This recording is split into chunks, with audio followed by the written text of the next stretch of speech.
All right, we're back at it. We are back again. We have a all-star cast.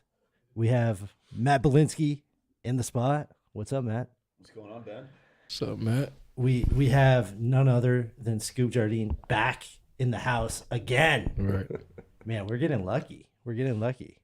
We have like point guard skills here at Chance Betting right now. Right. And then, of course, we have none other than Jordan Dumars. What's going on, fellas? What's up? Happy Thanksgiving week. Yeah, man. It's a beautiful Monday morning. Yeah. So we have to get to it with Matt Bilinsky. I feel very lucky to have Matt Bilinsky here. Matt Bilinsky is like, basically I idolize Matt Bilinsky here in Los Angeles. I live up to right off the bat. I do. So Matt, why don't you tell the people a little bit about yourself? Give them 30 seconds, and then let's get into some topics because I really feel like we have a lot to talk about today. Sure. So first and foremost, transactional attorney representing, primarily entrepreneurs, those who invest, the businesses that entrepreneurs start and those who invest in those businesses in the LA community, and also advising, startup companies, a lot in digital media, any just high growth, early stage company that's looking to find ways to expand their brand, find new distribution channels for their product, et cetera. Beyond that, just and representing them legally and finding ways for them to leverage and grow their business. Why we wanted to have you on here is that you represent a who's who of entertainers, entrepreneurs, celebrities, athletes. You do it all. And you are sitting at the intersection here in Los Angeles, literally in Beverly Hills, making it happen. So we wanted you here today to give us your perspective on how business is changing, how people are approaching things differently today than they used to. We wanted Scoop to give us his perspective as a top-notch athlete. So why don't you walk us through, just give us a little bit of a taste of what your work is like and how you're helping entrepreneurs today. What's going on today with your clients? Sure. So I just think, we have a really diffuse environment right now. Companies are starting at a more rapid rate than they ever have before. They're scaling at a more rapid rate than they ever have before, and they're doing it in more innovative ways. And obviously, we in this conversation are looking at it from, how that intersects with how athletes are involved in business, how athletes are leveraging their persona to help those businesses. So what I think you're seeing, very much with a lot of the businesses that I work with is how they're using social media, how they're using social media influencers or people or traditional athletes and entertainers who happen to have a social media presence to do so. And I think that, these athletes and influencers are able to speak to their audiences very directly, and businesses, instead of having to look to traditional marketing channels, are using those valves more often.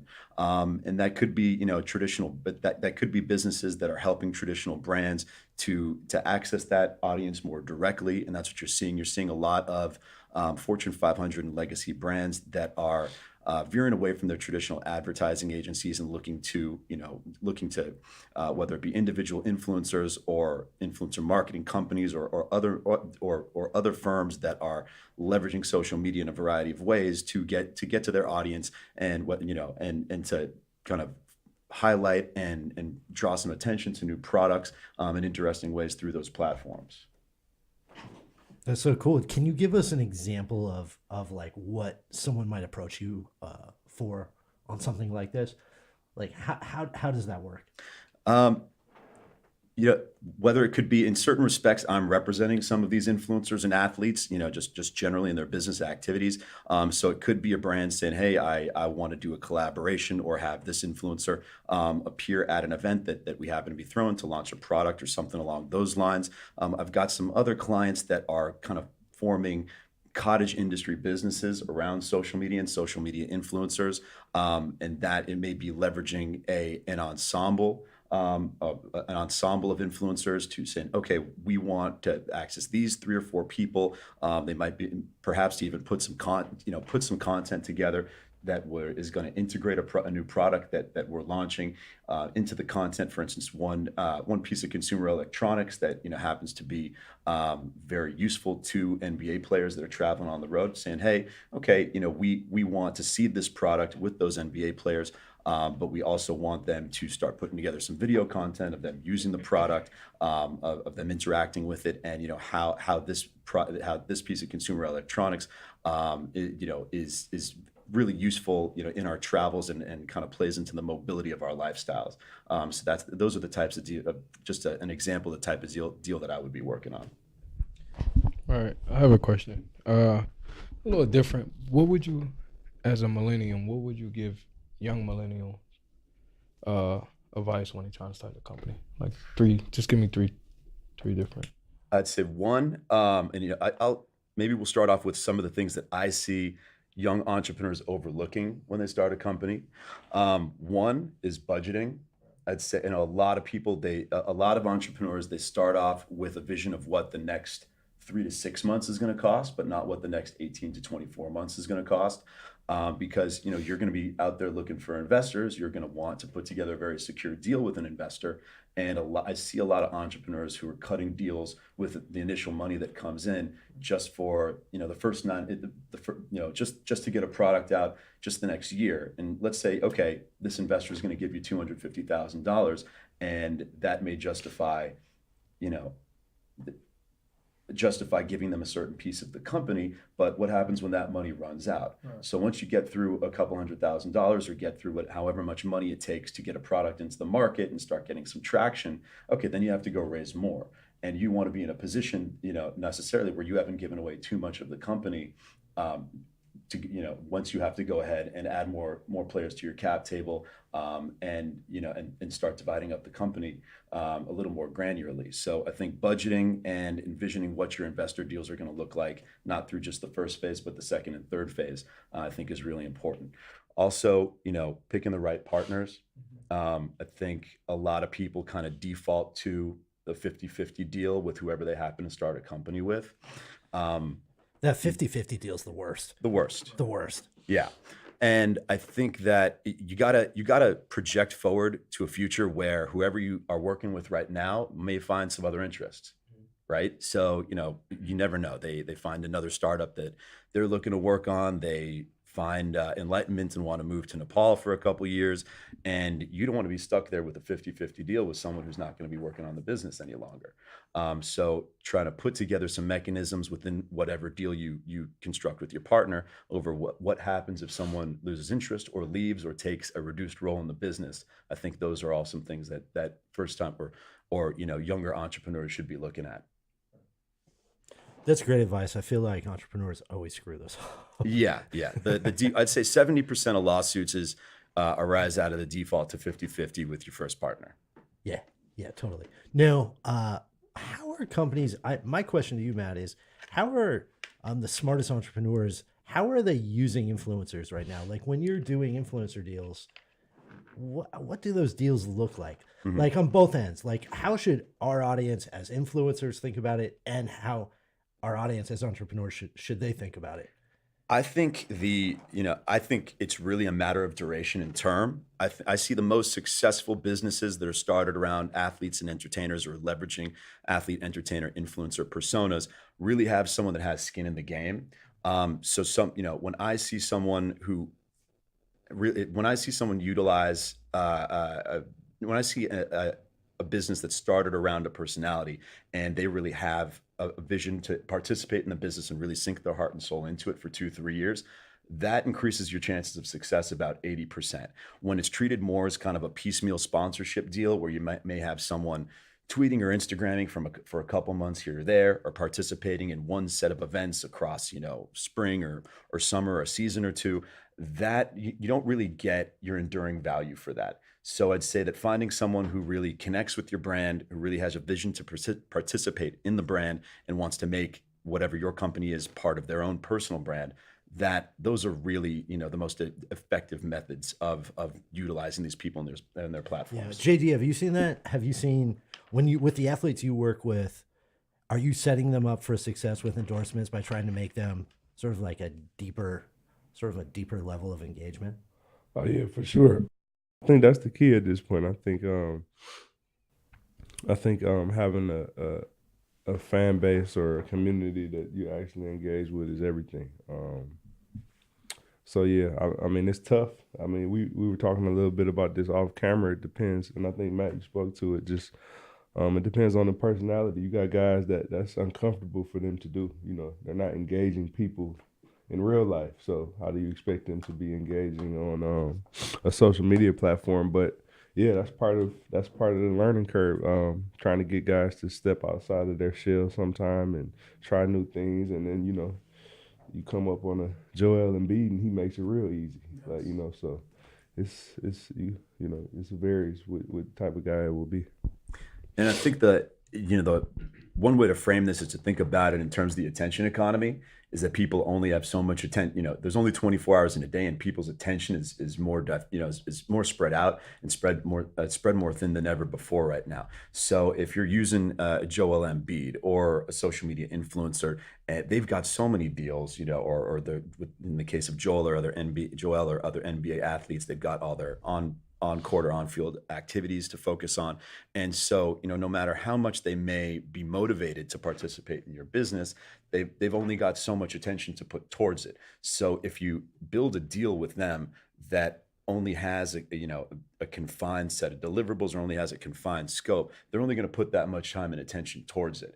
If you think bigger and you really try to integrate someone deeply into your company and make them a focal point, they're just by nature going to put more time and attention towards it. And that, instead of your deal being crowded out in their mind, it's going to crowd out the other deals that are kind of a little more piecemeal for them. Yeah, totally. Scoop, I mean, you've probably done a few endorsements in your day.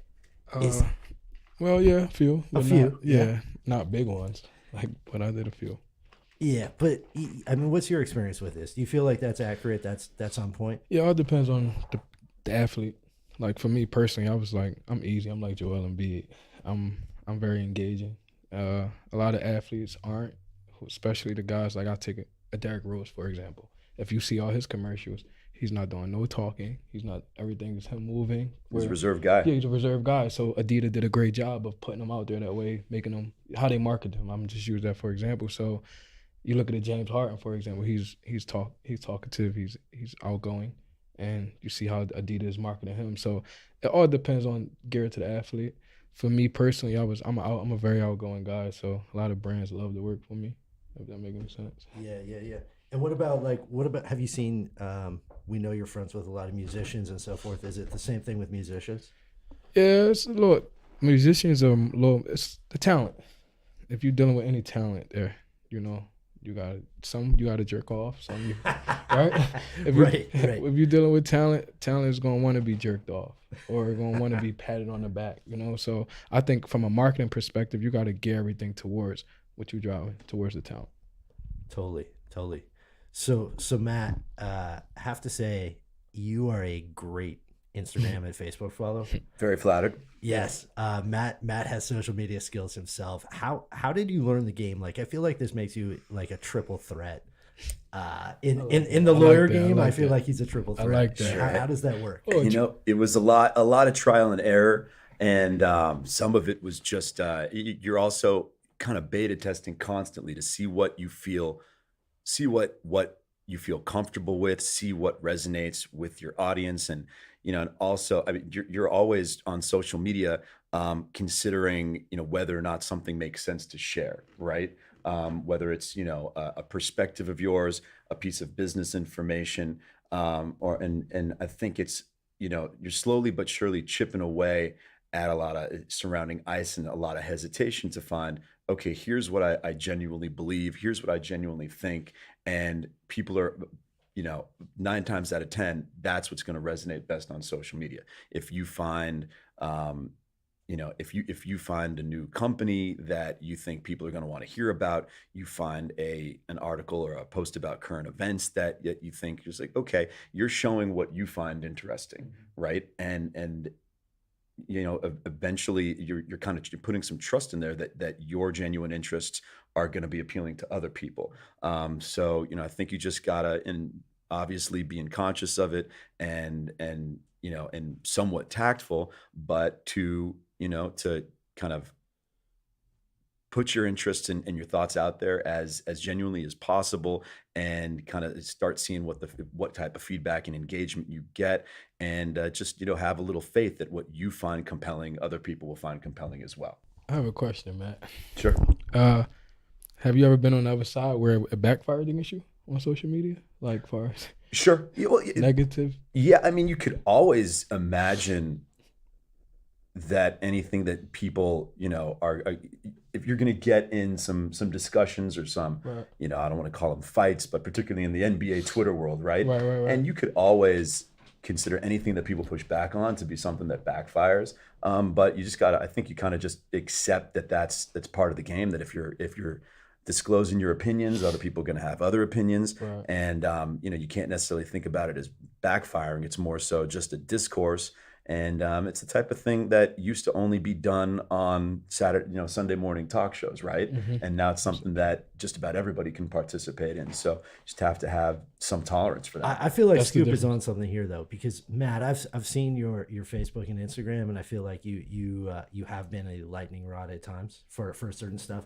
Have you ever felt like, man, I went too far? Like, Yeah, did that's you have what I- that yeah, feeling yeah, where you're like, yeah, man, damn, I had that feeling in college. Really? Yeah. Oh man, I What did almost you got in do? trouble. I jumped in on Twitter. Mhm. It was the trending topics. The trending topics. Yeah. I got in on one, and it's what college taught me. That was the topic. oh no, And I forgot I was an athlete for a second. But this around the time where Twitter was just, I didn't know when you put that out there, that was you. You know what I'm saying? Like I was in college. It was probably 2010. So I put out a lot of stuff that was, again, like I was engaging with my followers who I forgot Channel 10 was like, news people was following me. When I looked, my tweet was on the news, the Syracuse News. What you say? Man. It was it was like 10 tweets, but one of them and I was basically referring to, I got in trouble when I was in college. Well, I didn't get into, we got accused of a rape case when I was in school, me and two of my teammates. So one of my tweets was geared towards the girl lying on us, basically, wow. like, Yeah. because I felt, there was something, again, I felt that, but again, you can't put that out there. Like, so I did. Doing it, I was playing around with a lot of, the trending topics, and I put it out there in a joking form, and it backfired. Mm-hmm. And I had a meeting with Bayham the next day, the AD, everybody, everybody was a part of the school day. I had a meeting with them because I was the starting point guard, I was the leader of the team, and that just didn't look right. So from that day on, I've learned how to use social media. If Sure. that make any sense, because I didn't know. I was in college at the time, and it backfired on me. Mm-hmm. And that's why I asked you that Yeah, question. you could imagine, I mean, that certain people you're in contact with, might, I don't know, right? Because if you consider the possibility that some people that you were friends with or had a relationship with, your relationship might be impacted by it. Mhm. Yeah, if you're speaking to that many people, you'd imagine that, just by the numbers game, eventually somebody's gonna feel less good about the relationship with you, because of some discussion you might have. So yeah, by that measurement, by that estimation, sure, there's always there's always some negatives that could come about. Yeah, when you get that text from Bayheim, like, we got to talk, Yeah, I was. you were like, oh, And or after a bad game or a loss, everybody they can voice their own opinion on social media. Sure. So I used to get it. Like I go and just type my name in on Twitter, Scoop Jardine. And then read. They don't add you though. They just say your name. Man, it was. That's one of the worst decisions you can make. You. man. Oh man, I used to fight. I used to do it though. I wanted to see what they was talking about. That fueled me. But You had a burner account like KD? never. I don't know. Never. But yeah, I That's definitely. taking it wanted- to the next level. Man, I don't that's know. crazy. Yeah. He's smart. What about the Sixers owner? No, The wife. The GM. GM, The GM, Colangelo. yeah. They blamed it That on the story wife. is- Yeah, he blamed it on the wife. That was him. He had like 5 accounts. I feel like we still haven't really acknowledged how crazy that story is. Yeah. That's a 30 for 30 in the Right. It gotta be. That just kind of passed, went through the public conversation, course of a week or so. I mean, that's nuts. And we all know he's not the only one. You know how many accounts got deleted right after that? Like, oh Really? shit, I gotta clean it up. I'm just saying, like, what are for the sure. odds is just one of them? Right, Yeah. for sure. He learned that from somebody else. Yeah, 1 out of 30 of these guys doing it. Nah, I'd say it's at least 6 or 7 now. For sure. Have you ever liked a photo from like someone's old photo from like 4 years That ago you by didn't mean? accident? Yeah. Oh man, that's the worst feeling in the My world. boy just did that. Yeah. That's the Another worst. story. We'll Yeah. talk about it later. Yeah, Yeah, that is the worst though. Nah, walking on thin ice while you're doing that back scroll. Yeah, I feel like everybody's been there at some point. I do that on my fiance page when I be lurking on it. I don't be wanting to let her know that I'm on there, and sometimes I like it. There you I'm go. watching you. There you go. Yeah. So on the social media front, Matt, like, what's your take on this? Do you feel like, do you feel like it's for your work? Do you feel like it's necessary to doing a great job? Because I know like it just sort of feels like it's table stakes at this point, right? Like Scoop's doing his thing because he's Scoop. Like, do you feel like you have to? I'm interested as like, because Sure. you're an entrepreneur of sorts. Like, do you feel like it just needs to be part of your game at this point? Are you like reeling it back? Like, tell us what your status is with social. I don't think it's an absolute necessity. But I think you can hey, it's just like any other communication platform, right? You know, there were, prior eras where people were using newsletters. People are still obviously using email lists, and some people find that to be a really effective strategy. It's however, if you have good ideas or good information, however you can share that information, if you're doing it right, however you can share that information to a wider audience or to the right audience makes sense. So, whether if I can use platforms to, highlight the relationships that I have, or what I do, I think that can be really effective, but obviously when you do have a profile or have a voice that, that covers a lot of different topics, you wonder like, okay, which ones are the best use of my time? Which ones are, am I trying to speak to too many different audiences? That's definitely something to be aware of. So, I think it's something that can be refined, particularly when you're trying to cover a lot of different categories that it might fluctuate, that you want to focus on one category, another for a certain period. So, I like I said, I don't think it's a necessity. I think it can be very useful. It just matters what your intent is, what your goals are, and whether during a certain period you feel inspired or you feel that you have really productive information to kind of gear towards those objectives. How are you selling yourself now? Like, how do you sell your services and so forth? Like, Mm-hmm. do you feel like it's a added advantage to what you do? Oh, absolutely. Like I said, anything that can expose you to a larger audience, particularly when you're trying to build a network in a community and utilize that network effect. And it can be used productively, or it can be used corrosively. But I'm thinking, is the potential there, or for like people like myself, whether it be myself or people like myself, is the potential there to utilize it to grow your business, to grow your relationships, and to find new opportunities for the people who are within your network? Absolutely.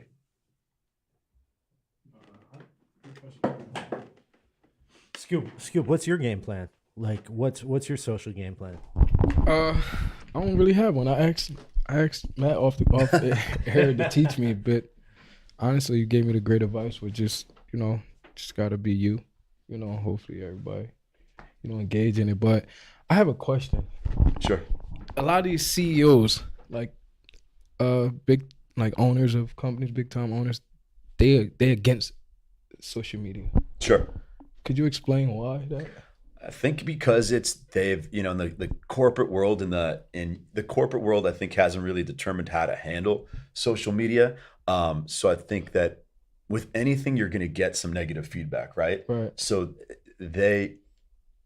my opinion is, a lot of these organizations, a lot of companies, and a lot of teams are overreacting to some of the negative feedback. I So agree. it's like anytime anyone, the threshold for controversy is so low that pretty much nearly anything a player is going to say or a team's going to say has the potential for some controversy. And the issue is, 50 angry people or 50 people who just had a bad day and wanted to make some negative comment about whatever was said or whatever transpired, that gets filtered up to the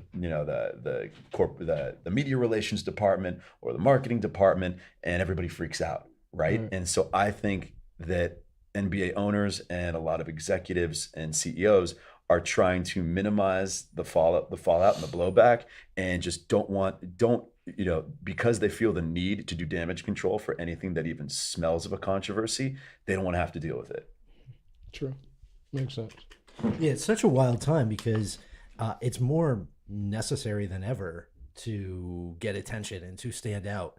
However, it's never been a more nerve-wracking time to, constantly feel like you're on the cliff with offending people and outrage culture and so forth. There are a lot of angry people on the internet, and they could be angry at your company or your organization. And I think nobody wants to be the person that ignored at an organization wants to be the person that ignored that and then let something spiral. So people are just trying to find organizations are trying to find a way to minimize the conversation overall,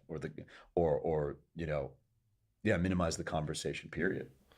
Matt, I've been meaning to ask you something. I wanted to wait till we got it on camera though. So you say you're an attorney for entrepreneurs. Sure. And I feel like that's like a 2018 profession because as we know, entrepreneurs, it's cool now, but like you always say, been 10 years ago, that wasn't cool. So like, can you give us like a little background? Because I'm sure like when you went to law school, you weren't thinking that this is what you would be doing. Sure. So what like was the origins of what did you initially think and how Sure. did it even develop into this? Yeah, when I went to law school, I was more focused on the traditional entertainment industry, which was film, television, as it existed, I'd say more towards the late 90s, early 2000s. I was in the entertainment and media law and policy program at UCLA Law School, Okay. on the scholarship for that program, and was kind of aimed towards going and, maybe either could have segued into working at a studio or a production company or being an entertainment lawyer representing talent and doing those deals. And then, I could slowly but surely see over the first couple years out of school, like 2006, 7, and 8. For instance, my first job was with a film company that in 2007 was making 12 films a year, just come off winning an Oscar. And a year and a half later, they were pretty much out of business. And when you're referring to that, like you passed the bar, you're an official attorney and everything at this point. Yeah. Okay. Yeah. So like, all right, I got you. So I was an attorney for like I said, for a film production company, making 12 movies a year. And just between what occurred with the recession and the first inklings of what was happening with the shift towards social and digital media, that really slowed down. The independent film world slowed down, and I could just see the wind shifting towards the late 2000s. So, the way that I kind of cut my teeth on that was a guy I knew who had a guy I know who graduated a few years ahead of me in high school, read in the local newspaper that he had just raised, a Series A financing for a social media company. It was called DocStock. And it was about, a website and repository for professional documents. So if Jason Nazar. Yeah, Yeah, Jason yeah. Nazar. Jason's great. Shout out to Jason. Absolutely. And so I just kind of reached out to him one day and was like, hey, I see what you're doing is really interesting. I heard you just, raise this round. I'd love to come work with you a bit and get a peek underneath the hood at what at that point, people had heard of, MySpace and Facebook, and you're aware of a few of the first few big social media companies and platforms, but it hadn't really spread to the wider business community. Yeah. So I asked Jason to come work with him for a bit, and I saw, okay, this is how you build a social media platform, but this is how you build an online community. And that and just being part of that world kind of showed me, this is the future. This is the way that the winds are shifting.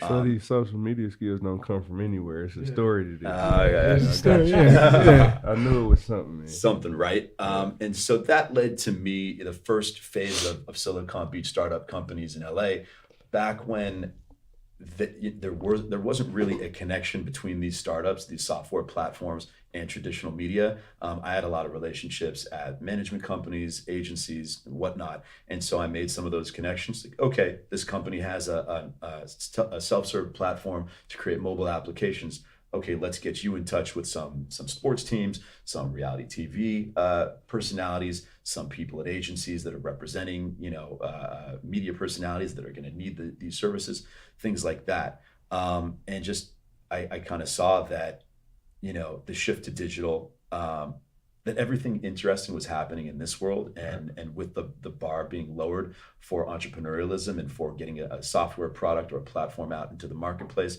that a lot more people were going to be starting companies and following that path, and things in traditional, independent or studio film or episodic television all of a sudden didn't seem quite as interesting. Gotcha. Did you ever think at that point, like say 7, 8, 9, around that time, that you would be sitting here today and there would be such thing as I represent Instagram stars, Instagram personality? Did you see that, or did that develop later? That took a little while longer, right? Because you got to remember, like around the turn of the decade, there still wasn't much money in it. You know, trying to get $5,000 an episode for a webisode series, I mean, that was hefty. Now, people are getting, social media stars are getting $500,000 for a month and 6-week campaign. Right.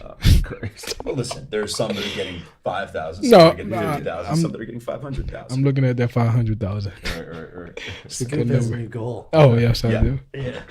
So you were seeing the first generation of people who had become famous based purely on YouTube or Twitter or Facebook or even MySpace still at that point. And so you could see some of the writing on the wall, but I think really what happened was that when Instagram took off, because that was visual, and that I think that was the real game changer.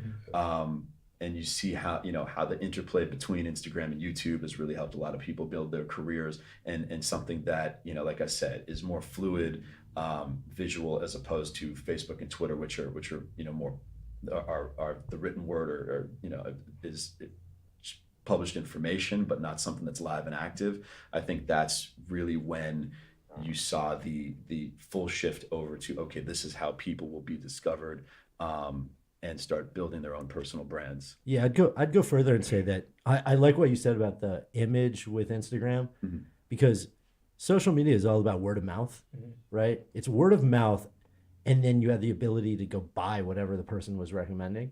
So it's a little bit different than just a pure ad, right? Like early 2000s when I was at YouTube and so forth, we had ads, of course, but it's different when the influencer themselves says, you know what, I love this thing. Like, I love this product. I use this product every day. Let me show you how the product works. And I'm not even getting paid from this thing. That's how much I love this thing. That's when stuff started to take off. And that happened on Instagram and YouTube. That's the game, right? And so all of a sudden, all of this ad-supported stuff had to say, wait a minute, how do we start playing with the actual content creators themselves? Right? Here's an interesting way I like to look at it. You remember direct response marketing, infomercials? Right? It's the differentiator with infomercials was they're trying to get you to buy something right now. Like OxyClean. Sure, yeah, absolutely. Or stuff with Ron Popeil, I don't know, or the Slap Chop guy. I was like, okay, here's the content, here's the advertisement, call this number right now and order. And I think that the confluence of the internet, e-commerce, and social media turned all of the internet into direct response marketing, right? Because anytime you're highlighting, obviously, people are using online marketing and using online digital content for a variety of purposes, not all to generate a sale right there, but it really shortened the distance between the advertisement or the exposure of the product in a sale transaction. And I think that was a big driver of commerce, and how media personalities and people who are creating content started to think about, all right, here's how we're going to be utilizing our content and our personalities. I think the parallels that you see coming over into sports with what you're talking about in terms of how social media is more of a traditional way to do marketing at this point is interesting. I sent Ben an article probably a month or two ago. They did a big piece on Hoops Hype talking about the state of marketing and when it comes to sports in general, but specifically basketball, and how I'm obviously not telling anybody in here anything you don't know, but like obviously you have your shoe deals, which will be more traditional. Not traditional in how big they are. No, they're the biggest they've ever been. But for example, if you do a candy bar, you do a drink, you do whatever it may be, it's not so much they want to sign you to a 1 or 2 year deal anymore. It's 3 posts for $50,000 if you're at a certain level. And I like that a lot. I think, and it's interesting also, like we talk about it all the time, Ben, like, you could be, you know, a 6-time All-Star and have all the accolades in the world, but if you're a personality that's not appealing to people, you could be, you know, the guy, the 13th man on the bench, but you know, you got an outrageous personality. You're more appealing in the marketing world today. I just find one of the things that JD and I have been talking about, and Scoop, we should sort of fill you in on it, is we've been saying that there's this window of NBA athletes from 2000 to 2000, roughly 10, like 2008, 9, 10, where they sort of just missed the social media. Like if they were just around a few years later, they'd have their own social media following, right? They're guys like somebody. We always say though, people. There's a few of them that like just caught it in the nick of time, but it's not even what it would have been. Like right. For example, I feel like Steven Jackson. He caught it. Like he has a following, but imagine if he had it when he was running in the stands and shit. You know, like Gilbert is outrageous. Dude, he's out there. Gilbert is outrageous. Like it's a few of them. Yeah, you're right. Yo. You know, and I think the other thing is, before social media, the only athletes that had their own brands, or even, you know, weren't necessarily even stars, but people who were really flashy and flamboyant, like Deion Sanders. Right. You had to be as good as Deion and as flashy and as entertaining as Deion. Right. And, you know, so you had to pass both of those, you had to cross both of those thresholds. Yeah. And now, the opportunity's there for anyone. If anyone, if anyone has a particular interest, like if you have a particular niche, or if you just happen to be entertaining and want to participate in the conversation, you don't necessarily need to be the star, and you don't necessarily need to be as flamboyant as Deion, but you can generate some notoriety and you can build some sort of following. You know, who's that dude on the Sacramento Kings? Willie Cauley-Stein? Yeah, like Willie. He's a great example. Yeah. How would an athlete out of the Sacramento Kings who aren't competing, like, how can a guy like that stand out? And I think he's doing his best to like stand out. Absolutely, social media, Iman, big personality. Yeah, Iman. Same idea. Iman helps playing with Brian over the last few years, but I'm with you for sure. Yeah, he went to Sacramento, but he's still. Yeah, he's Iman. I think another example, it might not even be, you know, Iman and Willie are like big entertainment personalities. I think like a whole nother sector to this is two guys who, in my opinion, one in particular is really, really good, and then another one is really good in his own respect, JJ Reddick and Cj Mccollum. Like, you wouldn't think that, you know, these guys would have huge followings. Like, to basketball junkies, we know how good those guys are, but to the masses, like, these guys got podcasts that are doing great. Kent Bazemore, another one. Yep, Kent does a real good job. Yeah, Ryan Hollins. Yep. Yeah, I'm following him too. What's surprising is some of the dopest players in the NBA are sort of the worst. Right. And some of the guys who you might not think of, like you're saying, Kent Bazemore, for example, is dope. He right? is dope. Like that's an interesting thing to happen. Yeah. You know, maybe some of the bigger guys don't. You know, they think that they don't need it. Might or they think that they have other interests that they don't want to impact with it. Yeah. You know? How many guys can show up with the TNT crew? You know what I mean? Like they're only taking Chris Webber, Shaq. Like there's only room for like 4 of those guys. Or an exclusive interview with Ahmad Rashad or something like that. It's not too many. Yeah, Kent Bazemore is not getting that opportunity. He's not getting that, so he had to make his own platform. But I like the guys that use the NBA because that's the platform. Like, I don't have to be as big as LeBron James. We talked about this in the last episode. I don't have to be as big as LeBron, but we on the same floor. You know, like that's all that matters. Like the people that come see LeBron, they're gonna see me too.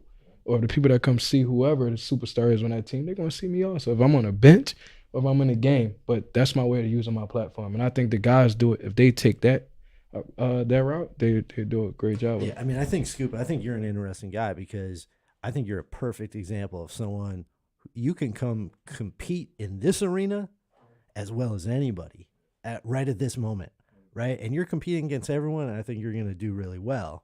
Appreciate that. You have this background. You got a little bit of springboard. Appreciate that. But now you're like, you know what, I'm going to work hard at this and try and make it happen. I finally figured out what I wanted to do. You know, that's basically the battle right there, is figuring out what you actually want to do first and then taking that and putting all your energy and effort into that. And I take the same principles I did when I played basketball, I was saying, and I'm doing that to this. So I get up in the morning, I took yoga this morning, I worked out, and now I come here. And this is like how I would go if I was going to go play a game, you know, and I'm taking the same, you know, the same focus that I would have. I was gonna go play against a Georgetown or somebody. I came in here with that same intensity. And JD alluded that you have some pretty friends in high places and so forth. Do they give you advice? Do they give you a little bit of help? Yes, I was very fortunate again to come across people that that you can learn from, and if you're willing to learn, you can learn from anybody. And that's one of the biggest things that I took. I can learn from anybody, and I'm a sponge, and I soak everything up. And as a point guard, if you can articulate that to the next, and which I've learned how to do, and going to Syracuse helped. It's the #1 school for broadcasting and journalism. Totally. So and my first job out of school, I worked for CBS SNY, and it was basically I stumbled on it. Like I never thought I would be on TV, and next thing you know, while me going to that school, #1 school for broadcasting, I stumbled with a CBS job. I have to admit, because I always was like, you know what, I'm down on the NCAA because, they keep saying, oh, the players get a scholarship and that's why we're not paying them. And it made me so mad, right? But like hearing you say that makes me feel like, you know what, that's great. That man, it's not perfect answer, but Well, again, it's the platform. If Jordan is going to college and he's going for just, I want to go to the NBA, I don't think he should go to college. I think he should just try to go. He should have a shot on going to the NBA because when I went to college, I knew I was going to be there for 4 years.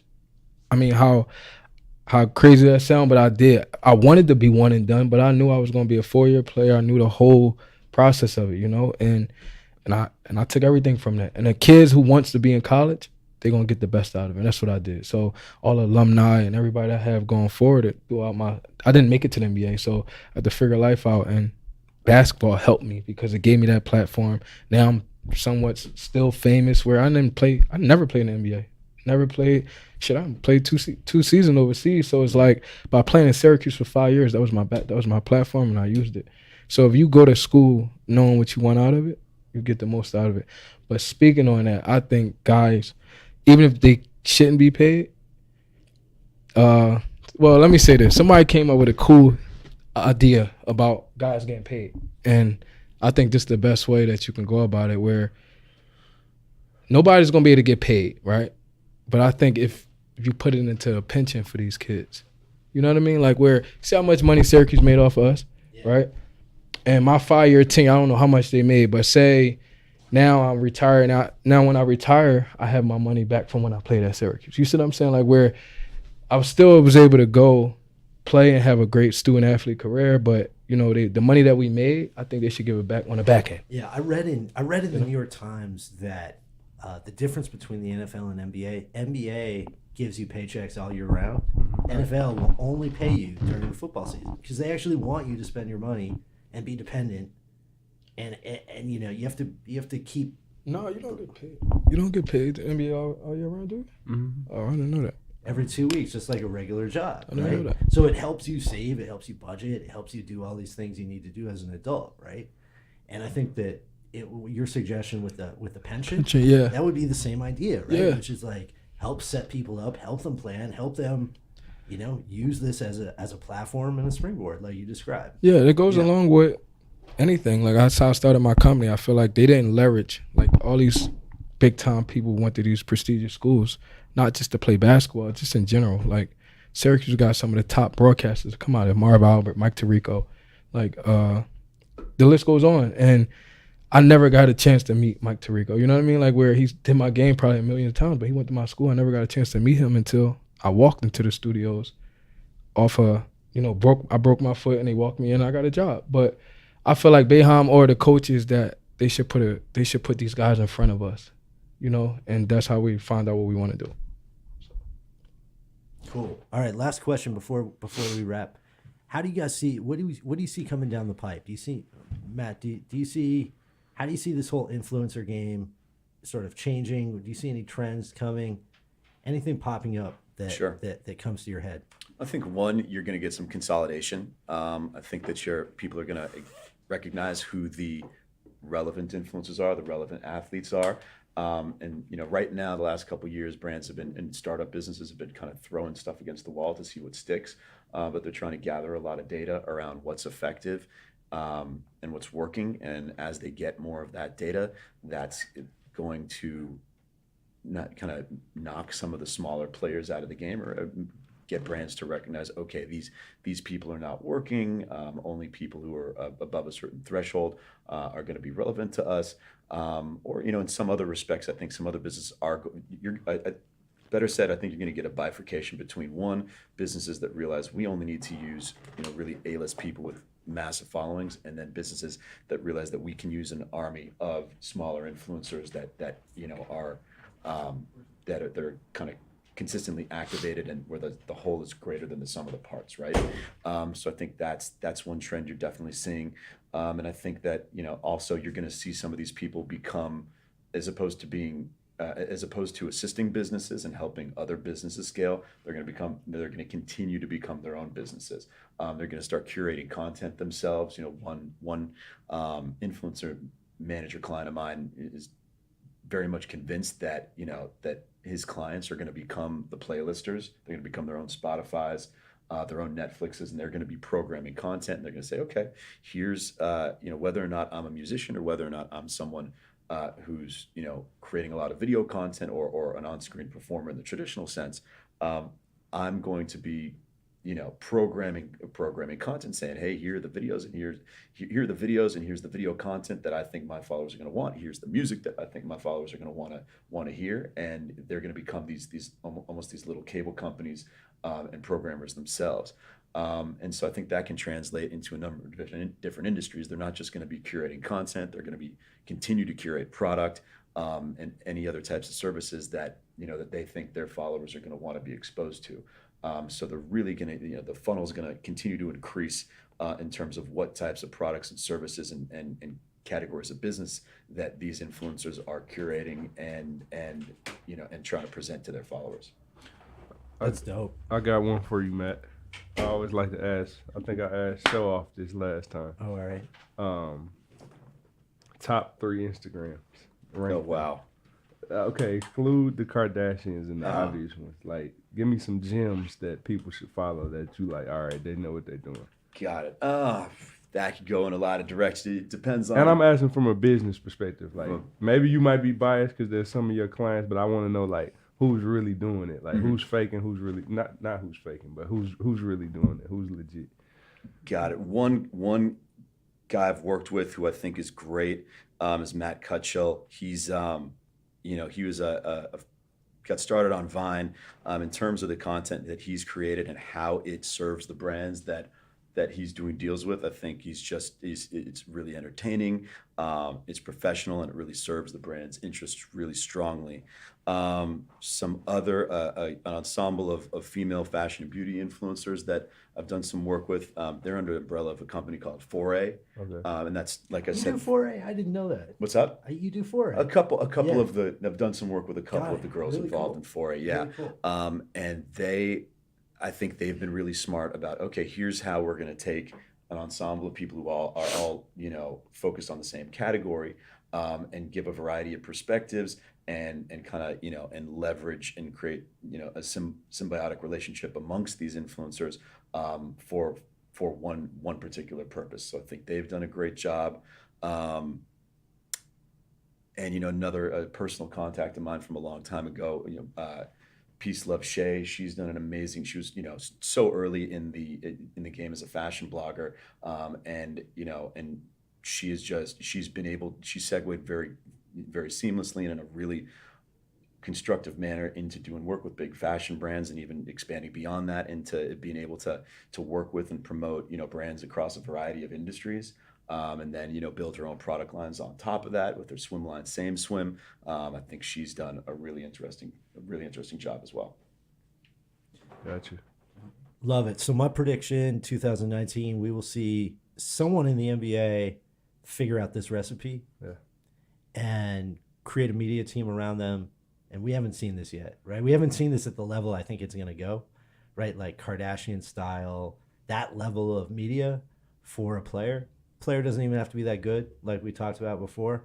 But I think we're going to see it in 2019, and that person's going to become really interesting. You don't think it all depends on the market, though, that the player is playing in for that to happen? You know what? I really feel like if the player's interesting enough, like we talk a lot about this, like no offense to my man Von Miller. Von Miller is amazing. He has something like 9 million followers on YouTube, but it's Von Miller just sort of living his life. Like, imagine when this player is really, really interesting and like has stuff going on and is charismatic, has a little flavor, is young, right? Like someone that's like, I'm thinking someone that's like 19. Someone like our boy Show Off who came here the other day, who has skills. Like, we look at this kid came to hang out with us. His name is Show Off. He's like an Instagram master. He has millions and millions of followers. Yeah, what got him that nickname? Right, Show Off. Yeah.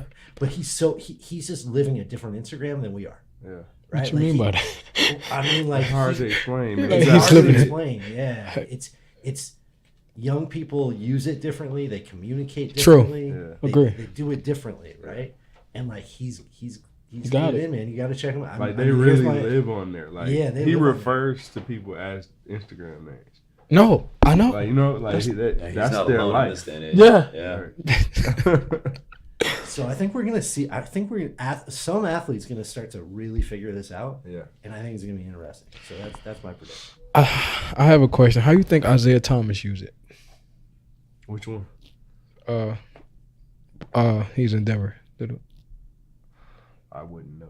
I don't really use Instagram. That's why I'm asking some of Yeah. these questions. So here's a question. What do you guys think about how, forget just social media, about how LeBron's approaching media, social media, his entire It's the strategy? best. Yeah. It's the best. Man, I'm all for whatever that guy does. He speaks for the culture, and I was just thinking about that when you mentioned that, Ben. You think there's gonna be a guy that like gets to Zion. the point. Zion. Yeah, Zion's gonna be huge. Is he active? Does he have a voice? I think it should be Zion. That should be your 2019 prediction. It should be Zion though, because we need a new athlete. Because LeBron is 34. Yeah. Well, we need somebody to come in that was educated like LeBron off the court though, Mm-hmm. Yeah, because he took control of his own destiny right away, and this the day to do it. All right. Zion didn't need college. Yeah. They needed him. Need So Zion to come on chance betting. yeah, for sure. We'll Yeah. coach him a little bit. We'll Yeah. teach him how to do it. We got to get that going. Yeah. All right, fellas, this was amazing. Matt Bilinsky, where do the people find you? Right. They can find me online. Pretty much all social media is at Matt Bilinsky, MattBilinsky. Law firm is Weinberg Gonzer LLP, where you can find a little more information about my professional life and the services that we offer. And yeah, Matt Bilinsky is a dope Matt. Instagram follow. I'm No. just telling you, if you like looking at nice stuff, go follow. diverse. I say putting out a number of interesting categories and trying to fight the good fight. That's Scoop good. Jardine, always good to have you, my No, man. thank you. Oh, Matt, man. thank you. You Absolutely. It's a yeah. pleasure. even better person in Thank person. you so much. The one and only JD, thank you, and we'll be coming to you all again soon. Mm-hmm.